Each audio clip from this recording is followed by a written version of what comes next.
سارا کی ماں ریحان کو کہتی ہے کہ میں تمہارے پاؤں پکڑتی ہوں وہ تو دوپٹہ بھی تمہارے قدموں میں رکھ دیتی ہوں، تم میری بیٹی کو جواب دے دو، کہہ دو کہ میں تم سے شادی نہیں کرنا چاہتا۔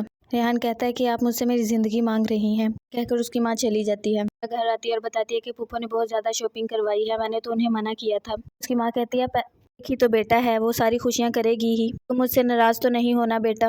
بیٹی کہتی ہے نہیں ماں، میں نے آپ سے ناراض کیوں ہونا ہے، میں تو بہت خوش ہوں۔ سارا بہت خوش ہوتی ہے کہ اب اس کی منگنی ہے، وہ ریحان کو کال کرتی ہے، وہ کال اٹینڈ نہیں کرتا اور ایک جگہ بیٹھ کر رو رہا ہوتا ہے۔ ریحان گھر آتا ہے، اپنی ماں کو کہتا ہے کہ منگنی نہیں، خالہ کو کہیں کہ نکاح کرے، بہت وقت لے لیا ہے انہوں نے، اگر اس کے بعد کچھ ہو گیا تو پھر مجھ سے کوئی گلہ مت کیجیے گا۔ اس کی ماں کہتی ہے مجھے اپنے بیٹے پر یقین ہے، ایسا کیا ہوگا جو مجھے آپ سے گلہ ہوگا۔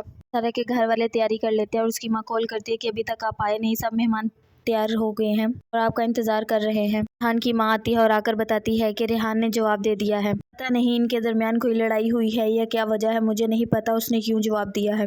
سارا بہت روتی ہے، اس کی دوست کہتی ہے بھائی سے ہمیں یہ امید نہیں تھی، ایسا بھی کیا ہو گیا تھا جو اس نے ایسا کیا۔ رات کو وہ کال کرتا ہے، سارا کو کہتا ہے میں تم سے ملنا چاہتا ہوں، کچھ سوالوں کے جواب چاہتا ہوں اور کچھ سوالوں کے جواب دینا چاہتا ہوں۔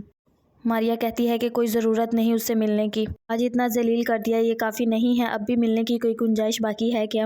علی کی ماں علی سے کہتی ہے کہ میں تمہارے لیے لڑکیاں دیکھ رہی ہوں، مجھے امید ہے تمہیں پسند آئیں گی۔ علی کہتا ہے کہ میں شادی اپنی مرضی سے کروں گا اور آپ میرا ساتھ دیں گی، مجھے پتا ہے۔